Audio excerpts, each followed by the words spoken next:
In the little town of Ravens Hollow, autumn was the most important time of the year. The Harvest Festival was a tradition passed down for generations, celebrated with feasts, parades, and bonfires. It wasn't about just giving thanks for the crops. It was meant to keep something much darker away, the spirits of the dead. No one really knew why the festival began or how long the townspeople had been doing it. They just knew that every October they gathered their best crops and took them to the ancient stone altar on the edge of town. Every family in Ravens Hollow was expected to offer their part in the harvest, and they believed that this ritual kept the spirits in the grounds where they belonged. This year, however, things were strange. The crops had grown faster and larger than ever before. The corn was tall, the wheat thick, and the pumpkins massive. As people started harvesting, they couldn't help but marvel at the abundance. But then, the strange discoveries began. Old Mr. Boone, who lived alone at the edge of town, was the first to notice something odd. While harvesting his corn, he spotted something sticking out of the ground. A hand, bony and gray, reaching towards the surface. Shaken, he quickly covered it back up, muttering about things better left alone. But the rumors spread. Soon after, the Geller family found an ancient ring among their potato crop, covered in soil and twisted with roots. They brushed it off as some old buried trinket, but that night they swore they heard soft voices outside their windows, whispers that drifted in and out of the night. In the days that followed, more families found strange objects in their fields, bits of old jewelry, tattered pieces of cloth, and even small bones. With each new discovery, the whispers around the town grew louder. People swore they saw shadows in the fields and heard voices calling out at night, as if someone or something was trying to be heard.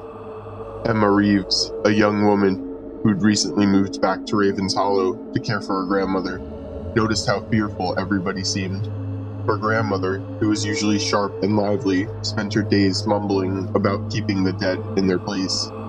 Emma tried to ignore it until one day, while cutting into a large squash, she found a silver locket buried inside, coated in dirt. The locket had a faded photo of a young girl with sad, empty eyes. That night, Emma couldn't sleep. Outside, she heard faded footsteps in the grass, and a soft, childlike whisper, "Help us." As the days led to the festival, more of the townspeople reported strange happenings. Children claimed to see figures moving in the corn, and some people began avoiding their fields altogether, too frightened to harvest.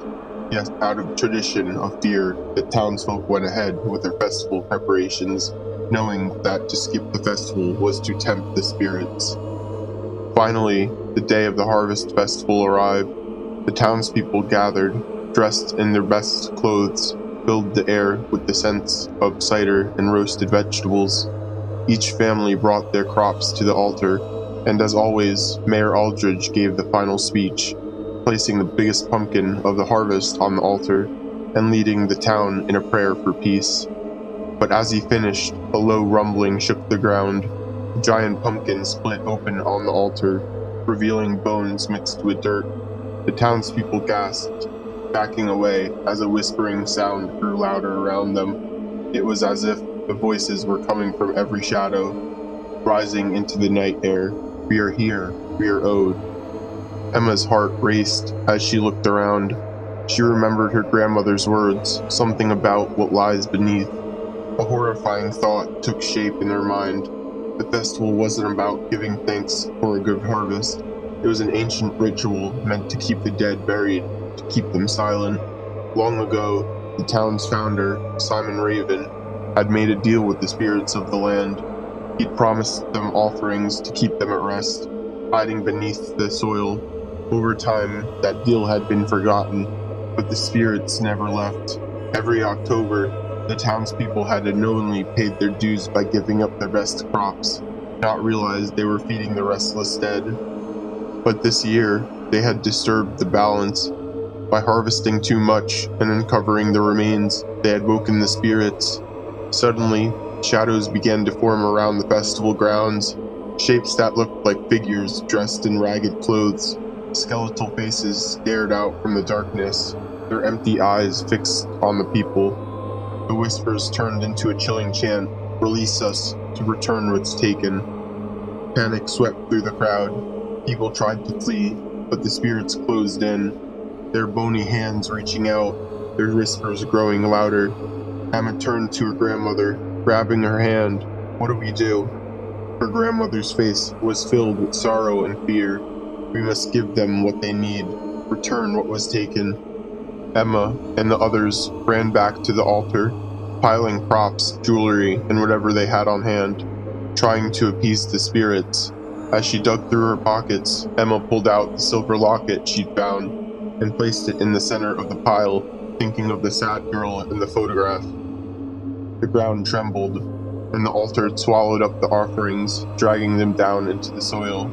The spirits paused, and their forms becoming faint, and then, one by one, they began to fade, slipping back into the shadows. The whispers softened, and the night fell silent once more. The townspeople stood in shock, barely able to believe what just happened. They knew they'd come close to losing everything. From that night forward, the Harvest Festival was never celebrated again.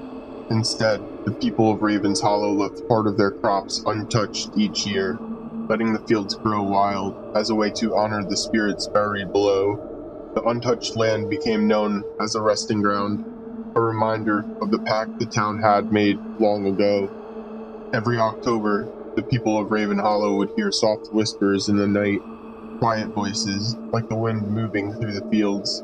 They knew it was a warning and a promise, and they never forgot the cost of breaking the silence.